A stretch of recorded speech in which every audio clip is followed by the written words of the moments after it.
नमस्कार दोस्तों, मैं हूं मोहित और मेरे साथ हैं ब्रिज द्विवेदी। हम सुबह से ही महाराष्ट्र चुनाव को कवर कर रहे हैं और किस तरीके से उसके नतीजे आ रहे हैं उस पर हमारी बहुत ज्यादा चर्चा भी हो रही है। लेकिन महाविकास अघाड़ी को जिस तरीके से पटकनी दी है महायुति ने, तो कहीं ना कहीं बहुत बड़ा ये चेंज है महाराष्ट्र की राजनीति में। तो मतलब क्या ऐसा गेम चेंज रहा और किसका जो दांव था वो सबसे ज्यादा इंपैक्टफुल रहा?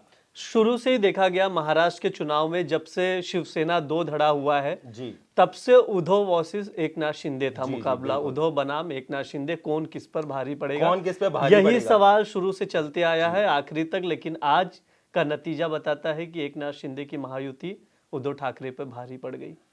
कहीं ना कहीं जिस तरीके से एकनाथ शिंदे पे आरोप लगाते आ रहे थे उद्धव ठाकरे कि सही और गलत का नतीजा या फिर इमोशनल कार्ड खेलते दिखाई दे रहे थे, वो सब कुछ एक तरफ रह गया। असली शिवसेना, नकली जी शिवसेना, जी विश्वासघात, तमाम तरह की बातें तो उद्धव ठाकरे की ओर से की गई। जी लेकिन मुझे लगता है कि जनता ने पूरी तरह से उनकी बातों को नकार दिया है। जिस हिसाब से नतीजे दिख रहे हैं, जी। हम अगर एकनाथ देखें, शिंदे को स्वीकार किया जी गया है जी पूरी जी, तरह से। अगर हम देखें कि जो बीजेपी का अलायंस था, जिसमें महायुति जिसको कहते हैं, जिसमें बीजेपी साथ में एकनाथ शिंदे की पार्टी और अजीत पवार गुट, ये तीनों ने मिलके साथ में इलेक्शन लड़ा था। बिल्कुल और हर जगह पे हम जो सीट्स देख रहे हैं वो लगभग बराबर दिखाई दे रही हैं। कहीं पे भी कोई सा भी ऐसा एरिया दिखाई नहीं दिया जहां पे महायुति ने सीट्स ना हासिल की हो। बिल्कुल, जैसे आप देख सकते हैं कि अभी जो रुझान है जी नतीजों में पूरी तरह से कन्वर्ट नहीं हुआ, लेकिन ये तय हो गया कि महायुति की सरकार बनेगी। जी तो रुझान में भी 229 सीट प्लस सीटें जीत रही है महायुति, ये जी अपने आप में एक इतिहास है। इसके अलावा बात करें बीजेपी की, तो वो भी 120 सीटों से ज्यादा रुझान में जीतती नजर आ जी रही जी है। आप अगर पिछले चुनाव से भी कंपेयर करेंगे, 105 सीट जीती थी बीजेपी बिल्कुल। 2000, इससे पहले 2019 में। 2019 में। हाँ, तो आप देखिए कि कितने आगे बढ़ गई है। तो सवाल यही था कि अगर बीजेपी ज्यादा सीट जीतती है जी तो एकनाथ शिंदे और अजीत पवार पवार है, है। इनकी दावेदारी कितनी है, ये देखना बहुत मतलब बड़ा सवाल था। क्योंकि अजीत पवार एनसीपी से अलग हुए, अपनी अलग एनसीपी, जी इसको दो पार्ट में डिवाइड किया।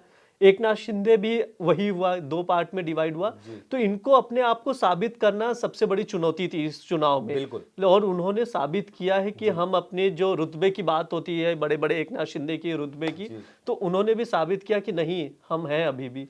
एकनाथ शिंदे की अगर बात करें तो एकनाथ शिंदे की जो पार्टी है उसको 54 सीटों से ऊपर जो सीट्स हैं वो मिलती दिखाई दे रही हैं, और बिल्कुल, वहीं महाविकास अघाड़ी की बात करें तो वो उनसे भी कम है। उनसे भी कम है, जी लगभग 50 सीटों के जी जी आसपास। तो इससे आप अंदाजा लगा सकते हैं कि एकनाथ शिंदे कितना आगे निकल गए जी हैं। उद्धव ठाकरे का मुकाबला छोड़ दीजिए, एमवीए भी उनका जी। मुकाबला नहीं कर पा रही है अकेले दम उद्धव पे। ठाकरे की अगर हम बात करें तो उद्धव ठाकरे को तो मुश्किल से 20 सीटों के आसपास दिखाई दे रही है। बिल्कुल बिल्कुल, जी जिस हिसाब से उद्धव ठाकरे से कंपेयर किया जा रहा था, अच्छा लग भी रहा था, जैसे जी एग्जिट पोल भी दिखाए या उससे पहले भी, कि जी उद्धव ठाकरे कहीं ना कहीं मराठों के ऊपर राज तो करेंगे, दावेदारी तो करेंगे, जी। लेकिन नतीजे जिस हिसाब से आ रहे उस हिसाब से कुछ भी नहीं दिखा। मतलब ये बहुत शॉकिंग था कि उद्धव ठाकरे का प्रभाव ही नहीं दिखा इस चुनाव में। ओबीसी, ओबीसी की हम बात करते थे, मराठा आरक्षण, मराठा लोगों की हमने बात की कि वो किधर शिफ्ट होगा।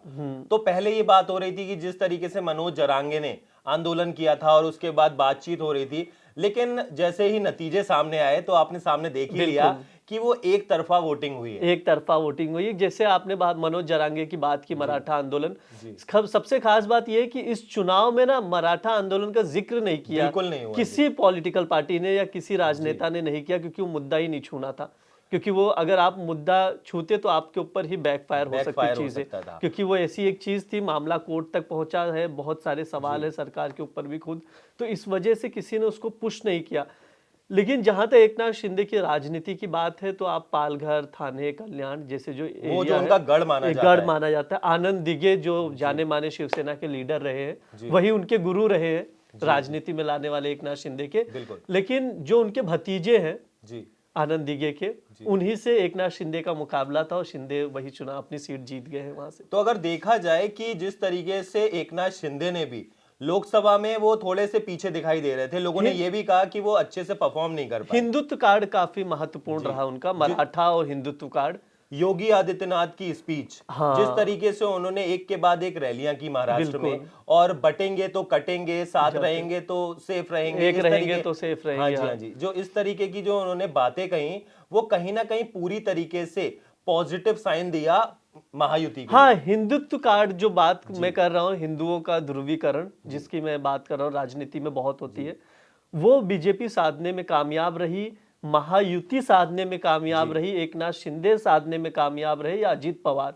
ये बहुत बड़ा जी, मतलब जैसे आपने बात की उद्धव ठाकरे की, उद्धव ठाकरे कहीं ना कहीं जो गलती कर बैठे मतलब राजनीति में, जैसे बाला साहेब ठाकरे ने जब शिवसेना बनाई थी, जी। तो एक हिंदुत्व का अगर कोई चेहरा था महाराष्ट्र में तो सिर्फ बाला साहेब ठाकरे। जी। जब से उद्धव ठाकरे ने कांग्रेस से टाइप किया, कांग्रेस का वोट 2019 के बैंक बाद। मुसलमान है, जी, जी। तो वो वहां से शिवसेना डगमगा गई है। 2019 में जब चुनाव लड़ा गया था तो शिवसेना एक थी, हाँ। और उस टाइम पे एकनाथ शिंदे और उद्धव ठाकरे भी एक ही ग्रुप में थे।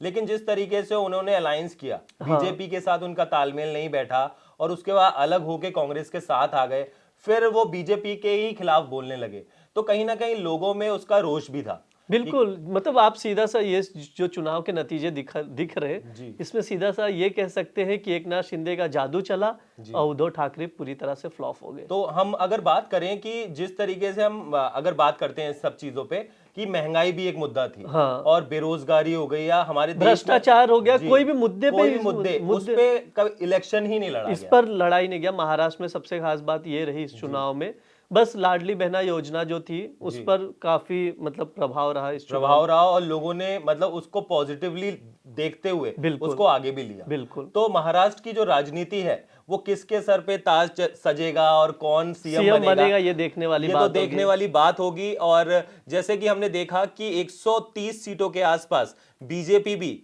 बढ़त के साथ आगे बढ़ रही है, और महायुति को 220 से ऊपर सीटें मिल रही हैं। तो कहीं ना कहीं बीजेपी और अलायंस जो उसका है, वो पूर्ण बहुमत के साथ आगे बढ़ चुका है। और इसी तरीके की जो खबरें हैं, और हम सुबह से दिखा ही रहे हैं आपको, और आगे इसी तरीके की खबरों को दिखाने के लिए देखते रहिए दैनिक जागरण।